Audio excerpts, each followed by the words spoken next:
with golden stream. Our universe was clothed in light.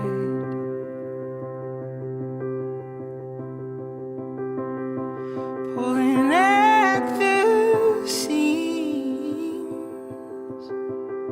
our once barren world now brims with life.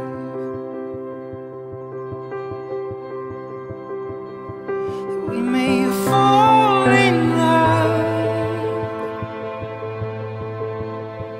every time we open up our eyes. I guess space and time.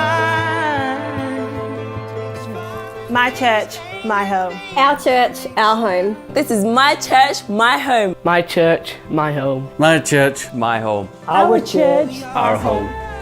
Dust of dust.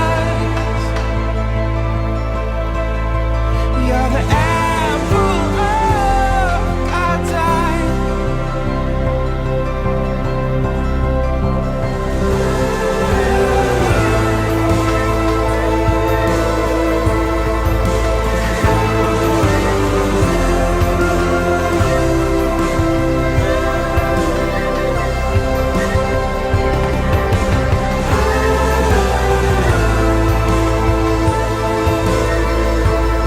Let there be light, let there be light, let me be right.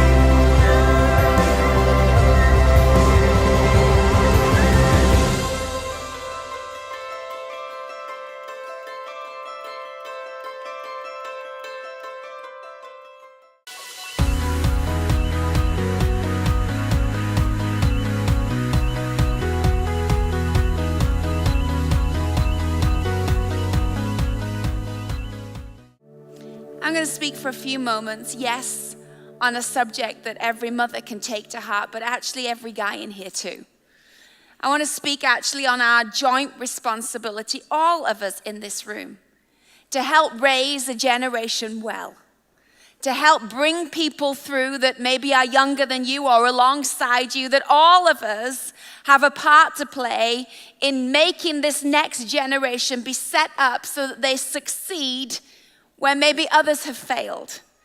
Our job this morning, all of us, mothers in here, fathers in here, those that are older, that are mentors to others in here, I want to scoop us all up this morning. And if you want a title over this, I guess I would say I'm talking to us about having a brave love this morning, a brave love. In a society where we are actually more aware of the things we should protect our children from, in a society that tells us actually all the things we should do to keep them safe, in a world where we actually are paranoid to even let them play on the street. Hello. Things that we used to do when we were kids that we wouldn't think twice about, that now we're like, do you have your safety helmet? You know, is it light outside? Who's on the, and they're literally at the drive. And I get it because we want our kids to be safe, but sometimes our paranoia, sometimes our wrapping our children up in cotton wool is not setting them up for the destiny that God has for them. It's not raising in them an awareness or a willingness to step outside of the comfort zone and actually become something great for God. And I believe one of the responsibilities I'm aware of more and more increasingly is actually we don't just need the tender love, and actually we don't just need the safe love, but actually we need a brave love. A love that makes your kids brave. A love that makes them believe that they can do things that the world tells them they cannot do. A love that says, why not go for it? Why not step out? Why not stand up and have a voice? Don't blend in like everybody else. It's okay to be different.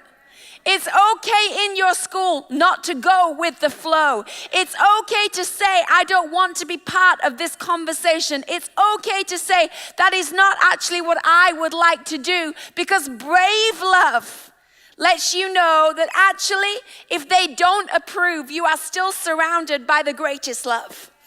And I think as parents and as those that are leading in any area of life, across our church, those that are pastoring, life group leaders, youth leaders, kids pastors, those that are helping bring others through, I'm urging you today that as you bring them through, that you commit to having a love that is brave. Even if it scares you, don't let them see it. You know, when you teach your kids to do something for the first time, you're usually the one that's more nervous than them. You're scared they may fall. You're scared they may cut themselves. You're scared they may not succeed in the thing that you're pushing them to try. But brave love doesn't show them that you're scared. Brave love says, I believe you can do it. And you know that even if they fall, you're going to pick them back up, but at least they tried. And we want to raise in our church an atmosphere in our house that would say to people, get up, be brave, know that God's love has already gone before you. And if he has gone before you, what are you fearing? You know what? Don't live your life via watching people's life on TV. Hello. Have a life. Get off social media and have a life. Young people and old people, but young people. It's not that exciting to watch everybody else be exciting. It's much better when actually you put your phone down and you do something. Then I'll read your blog because you actually did it. You went there. You actually built something awesome, but let's not have a virtual life that actually says it's exciting, but really it's not. Actually says it's doing something, but actually really it hasn't even tidied its room. Let's raise the bar of what brave love looks like. And that therefore means for us that are parents, us that are mothers, us that are fathers, us that are carers, us that are pastors, us that are leaders, that we have to actually go through a process of allowing that brave love to be expressed. And so I want to show you actually through the life of Moses, 3 things, 3 steps that I would urge us to consider today and add into our parenting, adding to our mothering, adding to our raising of those around us. 3 steps, 3 phases that I've identified for the purpose of this morning that I think he went through, that I would urge that we do the same. Because Moses, he was a game changer. Moses, he did some pretty awesome stuff. Moses, though he had insecurities, which we read of, though he had fears, which we read of, though he felt that he was not good enough at many times, he did step up to the plate. He did actually do something epic for God. And you know what? Moses has been and he's done his time. And I just wonder sometimes when I look across the room like this, where are the future Moses? Where are the Gideons? Where are the Davids? Where are the Daniels? Where are the Ruths? Where are the Esthers? Where are they? Because they should be in the room. And if they're in the room, they need to know when it is their time to step up, that everything has been done to set them up to succeed. Moses' story is not just when he gets to the end of his life and he does the miracles that he was a part of, but actually I'm interested in actually what happened right at the beginning of his life. Those moments when actually were essential to his future. Those things that were deliberately done that became the difference for him after he was young. And so I want to focus just for a few moments in Exodus 2, where we read about the birth of Moses. And as I read this and as I give you these 3 stages, I want every mother to take note. I want every father to take note. I want every leader to take note that maybe these are things that we could apply to our life. Brave love that will actually bring out of the people around us greatness that they don't even know today is within them. First of all, I'm going to read from verse 1 through to verse 4. It says this: Now a man of the tribe of Levi married a Levite woman. She became pregnant and gave birth to a son. When she saw that he was a fine child, I love that line, she hid him for 3 months. But when she could not hide him no longer, she got a papyrus basket for him and she coated it with tar and pitch. And then she placed the child in it and she put it among the reeds along the bank of the Nile. And then his sister stood at a distance to see what would happen. The first thing I want to appeal for us to do in our parenting, in our raising, in our mentoring, in our building of church and life together is the first point I want to say is we need to place our children, those in our care, we need to place them on the water. Place them on the water. It tells us in the first few verses of this story that actually when the baby was born, that she hid him for a while. The reason was that there was a threat over all the babies that were born at that time in the land. There was a decree that went out that the baby boys should be murdered because of the crazy king that was in charge. And so there was a reason for her to be in fear. There was a reason that when this baby was born, she was nervous about his security. And she was nervous about his longevity, and she was nervous that he would make it. But it tells us that just for the moment she held him, she saw something in him. She saw he was a fine child. Do you remember the moment when you held your baby? Before they'd said something that annoyed you. Before they'd whined or whinged or done something to disappoint you. When you held that baby that sometimes you're like, I don't know who you look like. That baby that would cry and would be so dependent on you. You would hold that baby, and I'm sure just like Moses' mom, you would say, I have no idea what is within you, but I'm pretty sure it's awesome. I have no idea how God entrusted me with you. I'm pretty overwhelmed right now. We just made our Dare to Be film in America. We were filming, and actually, Mike was out there and he was asking me a question off camera, which was actually being recorded. And I caught myself super unguarded as I was talking, and I was sat there and he asked me about my kids and about leaving my kids and traveling, and just a moment where I was really vulnerable, and I just found myself beginning to cry.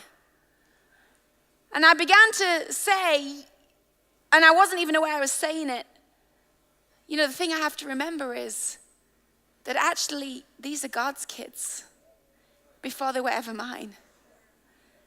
That actually my job is stewardship, not ownership. That actually these children that I have in my home, they're God's. And he just happened to entrust me and Steve with looking after them while they're here on earth. And so if they're God's kids before they were my kids, then how much more is God invested in their future than even I am? How much more has he already planned amazing things for them because they're his kids? How much more has he already seen where they're going to go and what they're going to do and how they're going to fail and where they're going to fall? And he's already covered it with his grace. Already. These kids are loved more than I could ever love them. Already these kids are held more than I could ever hold them. Already these kids are planned for more than I ever planned for them. I remember in that moment feeling such a deep sense of peace. That these kids that I sometimes are like, I have no idea if I'm doing a good job. God's already covered me with his grace. I guess when she held that boy, she had no idea. She had a gut feeling, something awesome, like we all do, something awesome about that new life, so much potential. And in those moments when you see that and you feel overwhelmed, the first thing that you do, whether you're in her context or not, is you want to hide that child. First thing you want to do with that new baby is, I just want to hold it. Even when we have our baby, we have the hand sanitizer at the side so that anyone that wants to pick it up knows you better be clean.